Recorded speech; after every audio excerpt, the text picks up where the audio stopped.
The market doesn't know what keeps you up at night. It doesn't know when you want to retire, and it doesn't know how old you are. The simple truth is, the market doesn't care. But if you care, you've tuned into the right place. You're listening to Investor Resources, bringing clarity to the confusing world of finance. Here are your hosts of Investor Resources, Don Creech and Perry Sykes. We're hearing a lot these days about the growth of our economy or the lack of the growth of our economy. In the financial press, there's also been a lot of European countries chiming in recently, especially talking about how the United States we're not pulling our fair share of what should be going on in the world of economics and how much we are contributing to the global outlook. Also, you've probably noticed that there's a presidential election coming up relatively quickly here, and we're hearing daily almost what an economic disaster it's going to be for one or the other of the candidates to make it into office. So I thought it'd be a good time to take a look at our economy in general and take a look at what are the real drivers of economic growth and what do we need to be watching to see if we have growth or not. Let's start right off with the wealth inequality question. It's a big one. It's in the press a lot these days. There is no doubt the rich are getting richer. That's still the case, but that doesn't mean that people on the lower end of the spectrum are being completely left behind. In fact, from the COVID pandemic and after, the gains in lower income net worth of Americans were some of the highest ever recorded. Here's the growth of net worth by wealth percentile starting in 2020, ending in 2023. And over the 4 years, the bottom 50% ended up with the highest net worth of any group by far. They just came flying out of the COVID, the reaction to the COVID pandemic. And to be fair, that growth is coming off a much smaller base. There's not as much money there as there is in the top 1%ers. But the gains that they saw were spectacular, and hopefully that will continue. The net worth of the bottom 50% was absolutely decimated in the Great Financial Crisis in 2007, 8, 9. There was a huge decrease you can see there in the bottom 50%, but the recovery started almost immediately. And boy, after 2020, it just took off, and it's just parabolic rise in the net worth, which is good to see at all times. All right, Don, let's head for the next slide there. Employees and employers. Employees saw their wages handily outpace the boss's pay for since 2020. That's very good news. The green line is non-managers and the yellow line is the managers. So there's a real divergence there. And suddenly it was time to the pandemic. It was a time to pay employees. It was time to get them catching up. The economic environment's been very challenging, but this sort of outcome is fantastic to see. We're not going to end wealth inequality here by any means, but this is part of the economy that really should be celebrated. This is good news for the economy because the wealth inequality gap is narrowing substantially, and not because the 1%ers are going broke. It's because the bottom 50% are seeing significant gains, and that's fantastic. Okay, here's a little chart farm here on where we are right now on the upper left there. That's how our growth is compared to the other G7 countries, the other large developed economies in the world. Dark red line, that's the G7. The lighter colored line is us. We are growing substantially faster than the rest of the world right now. So we're at the top of the heap as far as that goes. Below that, a fracking good time. You can see that our production has now crossed over our consumption. We are basically 100% energy independent. We do not have a need to import energy of any kind from anywhere right now on the planet. We don't always act that way as a country, but that's a fact, and that is very stabilizing as far as our economy goes. We are not beholden on an energy source from anyone, which is extremely good for our economic outlook. Next chart in the middle there is productivity per hour worked. You can see the U.S. is at the very top. The Euro and Great Britain are next. Japan's down below that. There's not anybody even close. We are more productive than any other economy on Earth. And the last chart on the right-hand side is financial markets. And the U.S. market just dwarfs the rest of the world. In fact, the U.S. investment markets are larger than all of the rest of the markets on Earth put together. It's startling. Um, so compared to the rest of the world, we're at the top of the heap. It's not really even close. We've got the largest, most secure markets on the planet. Um, so both domestically and internationally, we're looking very good. If we look internally, if we're looking at our growth, where does our growth come from? And basically, there are two ways. It's not just our economy; it's any economy. These are the two biggest drivers for economic growth. Number one, population growth. More people means more workers. There's more people spending money.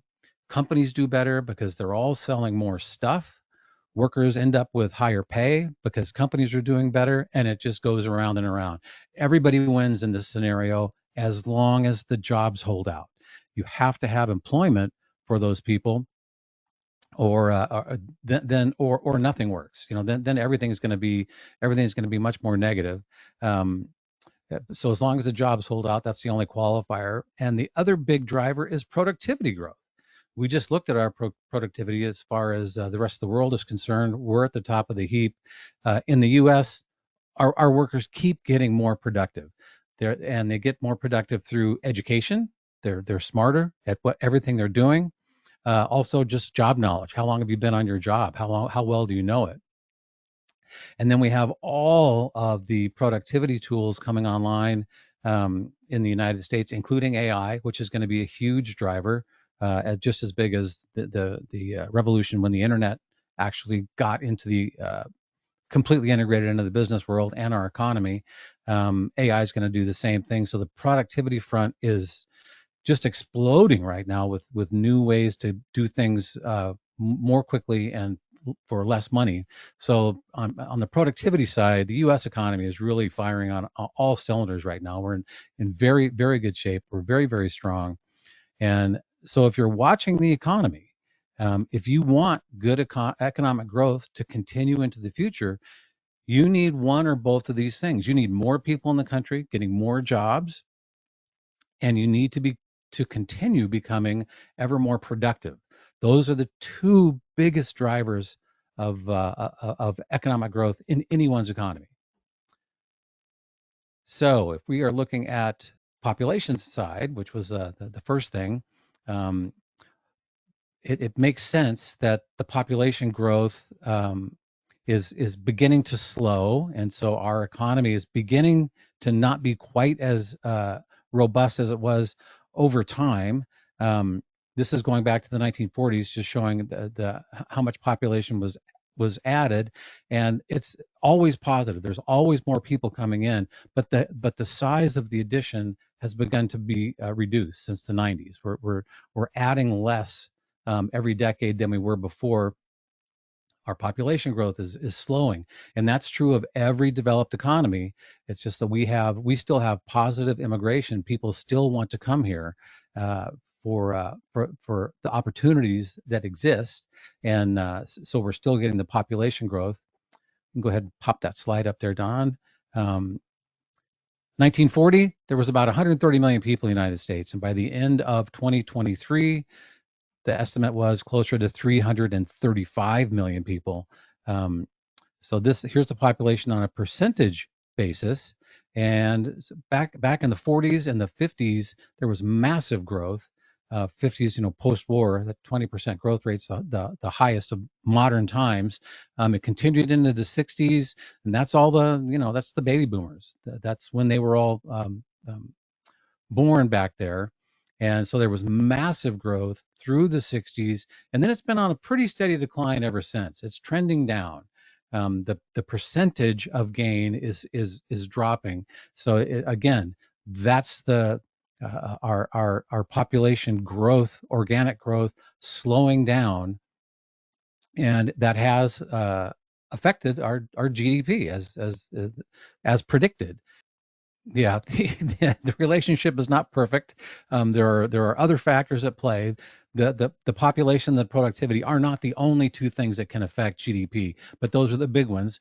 And you can see, even though it's not a perfect match, the trend has been down for decades. Back in the 40s, we were at 5% GDP, 50s and 60s, 4, 70s, 80s, 90s, down to 3%. And since the 2000s, we've been in the 2% range.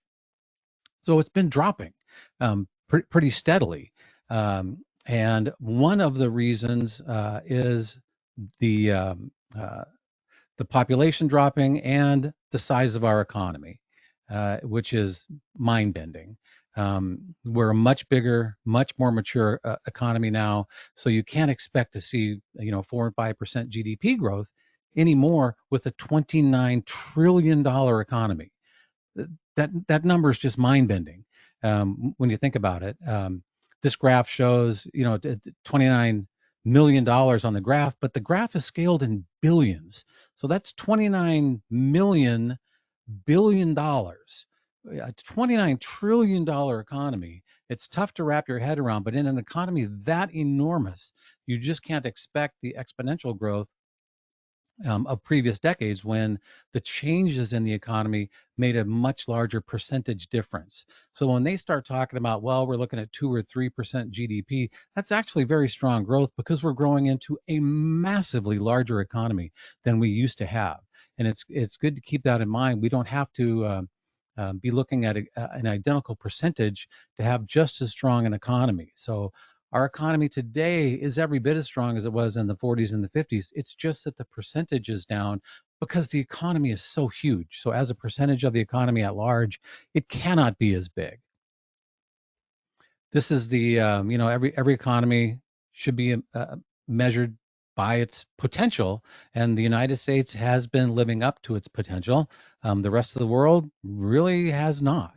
Um, This is since 2019, growth in GDP, US is up there at 10%. Canada, number two, at 5.5%. The EU is down to 4. Japan's at 3. Germany is 1/4%. Germany was the strongest economy in the EU, and they're just not. It's just not working out for them right now. Meanwhile, the United States is still just chugging along at the top of the list. So our economy, whether domestic or internationally measured, is doing fantastic right now. It's doing very, very well, and it's important to keep that in mind, especially in this election year when you're hearing so much about how bad things could be. It's really not. So keep these factors in mind when you're considering the economic growth of the United States. The two biggest drivers are population growth and productivity growth. So there are many other factors that can move the needle a bit on GDP, economic growth. You can, inflation is an issue, interest rates are an issue, but they're really second and third tier compared to the big ones. And those two big things are population growth and productivity. So when you hear about all of the things affecting growth, go back and check. Go back and check on population growth and go back and take a look at what our productivity numbers, those numbers are available online. And you can see how we're doing there. And you don't really need to make it more complicated than that for the big picture, for looking at, are we about to, head into a recession if things go bad? Well, take a look at productivity. How are we doing? Right now, we're amazingly productive. We still have a positive population growth. Chances of our economy just cratering just are not that large. We've got too many good things going for us right now. And it's just important to keep that in mind. And those are the two biggest drivers of the economy.